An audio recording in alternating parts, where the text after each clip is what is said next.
Delúbio Soares e João Vacari Neto participaram de um debate em Carapicuíba, neste domingo, em um clube do Sindicato dos Comerciários de Osasco e região.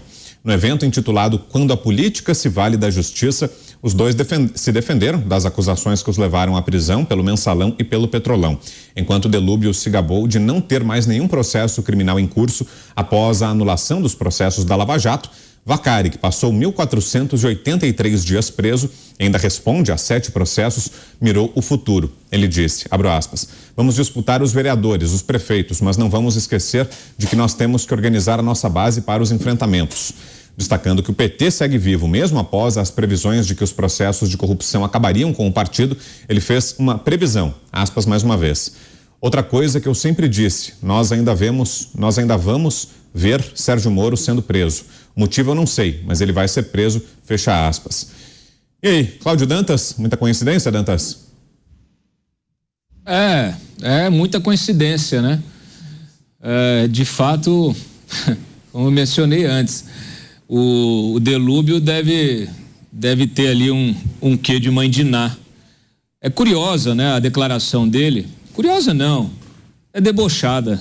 Acho que a melhor palavra para classificar várias manifestações que a gente tem visto recentemente é deboche.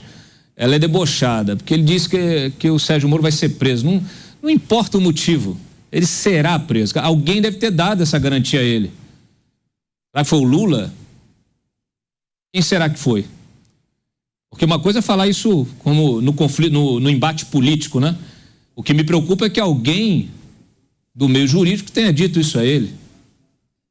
A gente tem hoje o favorito para ocupar uma vaga no Supremo é o Cristiano Zanin, o advogado Lula, aquele que fez o enfrentamento jurídico / político / ativista contra a Lava Jato.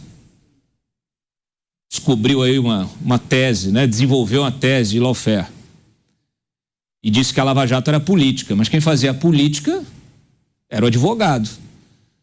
Então, assim, de fato, eles estão todos muito convencidos e muito confiantes dessa virada de mesa, de reescrever a história, de desconsiderar tudo que foi feito, todos os processos, todas as denúncias, as condenações, todas as provas obtidas, as perícias, tudo que foi feito, o dinheiro entregue, o dinheiro apurado, os bilhões apurados.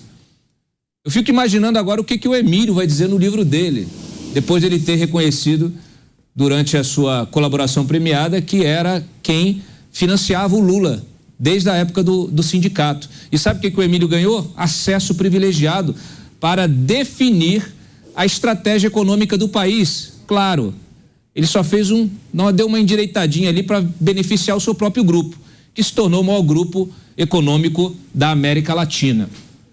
Quando a gente fala aqui, muitas vezes, de empreiteiras da Lava Jato, empreiteiras é uma forma até jocosa de se referir a grupos que se tornaram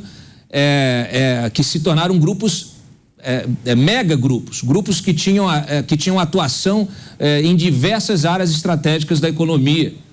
A própria Odebrecht, ela atuava desde a defesa, ela criou lá a subsidiária Odebrecht Defesa. Para quê? Para construir o estaleiro que vai construir o submarino de propulsão nuclear. Olha que beleza. Não é pouca coisa. Sabe quem foi colocado para comandar a Odebrecht Defesa? Um coronel, irmão do Aloysio Mercadante. Então, assim, infelizmente, nós estamos vivenciando uma experiência surreal de reescrever a história com base não em fatos, mas em versões. Será que cabe uma investigação, Zé, em cima dessa fala do Vacari? Afinal de contas, ela deixa no ar a possibilidade de algo grave, né? Um eventual vazamento de informações. Cabe investigação sobre isso, Zé? Eu acho que cabe a prisão do Vacari, viu? Olha, a Lava Jato, ela foi derrubada por questões políticas, uma disputa política. Se eu tivesse que resumir a Lava Jato, eu diria o seguinte: a política venceu. Assim como na Operação Mãos Limpas, nós falamos aqui do Deltan Dallagnol, do Sérgio Moro, né? Eles sabiam desta luta. Aquela história do pau em pote foi mais ou menos uma história para se defender exatamente de acusações que a política faria. Daí, logo depois de cada operação, a gente seguia a operação e éramos levados a acompanhar os passos da operação, e esses passos eram detalhadamente narrados pelo Ministério Público, uma mesa com o Ministério Público, com o procurador, com o representante do Ministério Público, da Polícia Federal e da Receita Federal. Ali a imprensa inteira tinha conhecimento o porquê de cada fase da operação. Nós vimos a entranha podre desta relação aí, muito bem narrada, das grandes empreiteiras com o governo. Pedro Simon, ele saiu do Congresso Nacional tentando a todo custo criar a CPI do corruptor, ou seja, CPI da empreiteira. Todos se preocupam com o vendido, com o corrupto. Poucos falam da mão que paga. Os dois estão ligados e devem ser punidos. O tal João Vacari Neto, pelo menos 3 condenações, numa de 15 anos, outra de 9 anos e outra de 6 anos e mais alguns meses, né? Ficou muito comprovado que todos os dois, Delúbio e ele, estavam sim ligados com corrupção na Petrobras. O que houve ali foi a tal defesa jurídica, andando pelas trilhas secretas da justiça, e depois anularam a Lava Jato. Isso foi um golpe duro contra a justiça do Brasil, uma decepção geral. Pavinato. Bom, a Lava Jato errou feio juridicamente. Aí o STF falou, tá errado, vamos anular. Aí, por incrível que pareça, o STF começou a adotar as práticas que ele anulou na Lava Jato. Da mesma maneira, quando o STF se ergueu diante daquelas pessoas que acreditaram naquela tese tresloucada e sem sentido do Ives Gandra Martins, por todo o respeito que eu tenho a ele, do artigo 142, ele falou: a democracia não tem poder moderador.